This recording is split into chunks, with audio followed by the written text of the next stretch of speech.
안녕하십니까. 정치가 해도 너무합니다.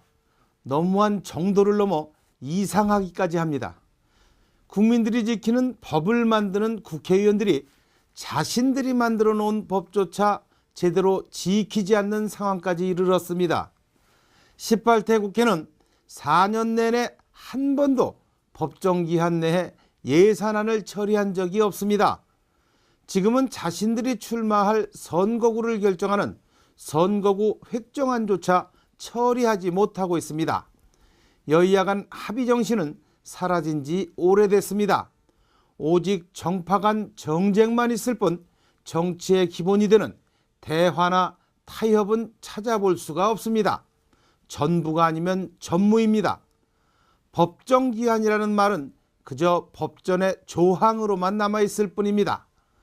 특히 선거를 50여일 앞둔 시점에서 선거구조차 확정하지 못하는 정치 현실에 대해 국민들은 실망감을 넘어서 이제 비애감까지 느끼고 있습니다. 선거구 획정에서 가장 큰 논란은 영호남에서 각각 몇 석을 줄이느냐 하는 문제라고 합니다. 참으로 기가 막히고 어처구니가 없는 일입니다. 이 나라 정치에는 영호남만 있는 것인지 되묻지 않을 수 없습니다. 이 같은 지역구도 속에 항상 차별을 받아온 것이 경기 인천 지역입니다. 이에 대한 문제에는 접근조차 하지 않는 것이 우리 정치 현실입니다. 그러면서도 여야는 19대 국회의원 후보 공천 신청을 마감했습니다.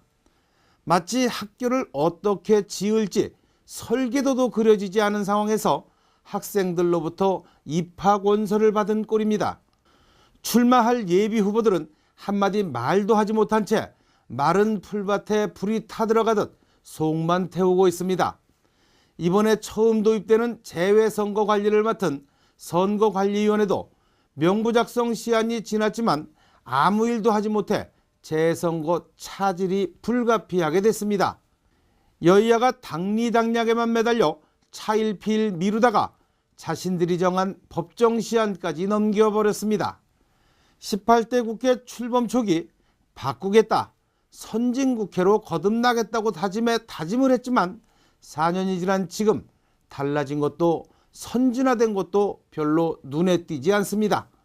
그런데도 임기 막판까지도 서로가 내 탓 공방만 벌이고 감정 싸움에만 몰입하는 볼썽사나운 국회가 계속되고 있습니다.